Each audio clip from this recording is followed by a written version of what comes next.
तो चाहत सुख दुख संग न छाड़ा, बड़ी महत्वपूर्ण अर्धाली है ये। साहब कहते हैं जिन कारणों से दुख का जन्म होता है उन कारणों को तुम मिटाते नहीं हो।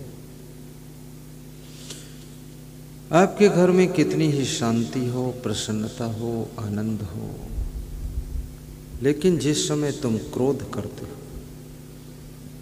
आपके घर की प्रसन्नता समाप्त हो जाती है। घर में एक भी व्यक्ति अगर क्रोध करता है पूरे घर में अशांति पैदा होती है। इसलिए वैराग्य शतक में पूरन साहब ने बहुत अच्छा लिखा है कि क्रोध सबन को काल है, क्रोध ही है जंजाल। और शिव दुर्वासा क्रोध बस बहुते भय बेहाल। क्रोध बड़ी खतरनाक चीज है। ये किसी को भी आ सकता है, कहीं भी आ सकता है, कभी भी आ सकता है। ये क्रोध जब आता है तो न घर देखता है, न आंगन देखता है, न खेत देखता है, न तो सड़क देखता है, न ऑफिस देखता है, न तो संसद भवन देखता है, न तो विधानसभा देखता है। कितने विधायकों ने क्रोध में आकर के तो विधानसभा में भी मुक्केबाजी किया, मारपीट किया है। कितने सांसदों ने लोकसभा में ढकेला ढकेली किया है। कितने नेताओं ने मंच पर एक दूसरे को ढकेल दिया है। ये तो बड़ा राक्षस है क्रोध। कितने साधुओं ने भी एक दूसरे कमंडल मार दिया। आ गया क्रोध भयानक। और जो व्यक्ति के अंदर क्रोध नहीं आता है तो बहुत महान है। और जिसके अंदर क्रोध आता है लेकिन क्रोध को कंट्रोल कर लेता है वो भी अपनी महानता को खोने से बचा लेता है। कभी कभी आपके अंदर गुस्सा आती है और तुम कहते हो मेरे गले तक गुस्सा आ गई लेकिन फिर रोक लिया मैंने, मुंह तक आ गई फिर रोक लिया मैंने। रोकना बहुत बड़ी बात है। और क्रोध तुम्हारे भाग्य को बिगाड़ता है।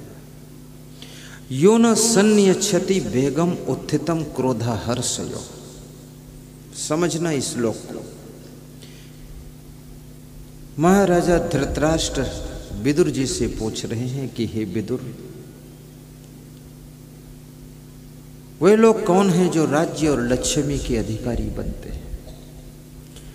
इसमें बहुत से नेता लोग भी बैठे हैं। आज उनके लिए मैं विशेष रूप से बताता हूं कि यदि राज्य पाना चाहते हो, राजकारणी में सफल होना चाहते हो, राजपद पाना चाहते हो, मिनिस्टर विधायक बनना चाहते हो, चुटड़ी में जीतना चाहते हो, चुटड़ी मीन्स चुनाव, तो क्या करना चाहिए? दो ही बातें। महाराजा धृतराष्ट्र पूछते हैं कि विदुर, राज्य और लक्ष्मी का अधिकारी कौन बनता है और आपत्तियों से बचाव किस व्यक्ति का होता है? विदुर जी कहते हैं राजन, यो न सन्नियच्छति बेगम उत्थितम क्रोधा हर्षयो सा श्रियो भाजनम राजन यश्च आपत्स न मुह्यति। बड़ा मार्मिक श्लोक है, नीति शास्त्र का श्लोक कि जो लोग अपने भीतर उठे हुए क्रोध के वेग को नियंत्रित कर लेते हैं, सन्नियच्छति, और जो हर्ष के वेग को भी कंट्रोल कर लेते हैं। हर्ष, जो खुशी को भी पचाना जानते हैं। ज्यादातर लोगों की खुशियां पचती नहीं। जो खुशी को पचाना जानते हैं और क्रोध को नियंत्रित करना जानते हैं।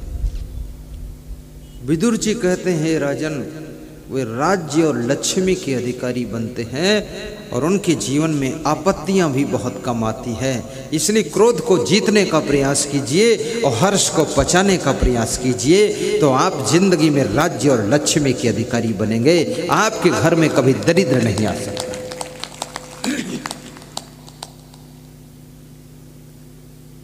यदि आप अपने पिताजी से क्रोध करते हैं, पिताजी का मूड बदल सकता है। वे अपनी प्रॉपर्टी किसी और के नाम भी कर सकते हैं। कुछ उनके पास में गुप्त धन है, किसी दूसरे को दे सकते हैं। यदि आप गुरु से क्रोध करते हैं तो फिर गुरु तुमको ज्ञान देना कम कर देगा, तुम्हारे लफड़े से साइड ले लेगा। और यदि आप अपने सास ससुर से क्रोध करते हैं तो याद रखना वही भी अपना रास्ता बदल सकते हैं। एक सज्जन ने मुझसे आकर कहा कि पिताजी का मन कुछ बदला बदला लग रहा है। तो मैंने कहा बदला बदला नहीं, तुम्हारे पिताजी घर से भागने की तैयारी कर रहे हैं, मुझे गुप्त सूचना मिल चुकी है। बोले सच? हमने कहा झूठ बोले कौवा काटे। क्यों झूठ बोलूँगा मैं? मुझे क्या लेना देना तुम्हारे बाप बेटे के बीच में। मैंने कहा घर छोड़ने की तैयारी है तुम्हारे माता पिता की। अगर तुमने अपनी वाणी में सुधार नहीं किया, आदतों में सुधार नहीं किया, स्वभाव में सुधार नहीं किया, तो वे घर से निकल जाने वाले। तो उस बेटे ने मुझसे कहा कि गुरुदेव 1 महीने की मोहलत दीजिए, 1 महीने में मैं सब कंट्रोल करूँगा। 1 महीने में उसने अपने में कुछ बदलाव किया, कुछ चेंजिंग किया। 1 महीने बाद जब उसके माता पिता मिले तो उन्होंने अपने बेटे की कोई शिकायत नहीं किया और तालमेल बैठने लगा, एडजस्टमेंट शुरू हो गया और घर में सुमति आ गई और घर की उन्नति भी थोड़ा शुरू हो गई। याद रखना, जिसके घर में सुमत होती है उसी के घर में उन्नति होती है, और जिसके घर में उन्नति होती है उसी के घर में संपत्ति होती है, और जिसके घर में उन्नति संपत्ति और सुमति सब है उसी के घर में शांति भी होती है। इसलिए कृपया सुमति बनाइए ताकि घर में संपत्ति और शांति का साम्राज्य स्थापित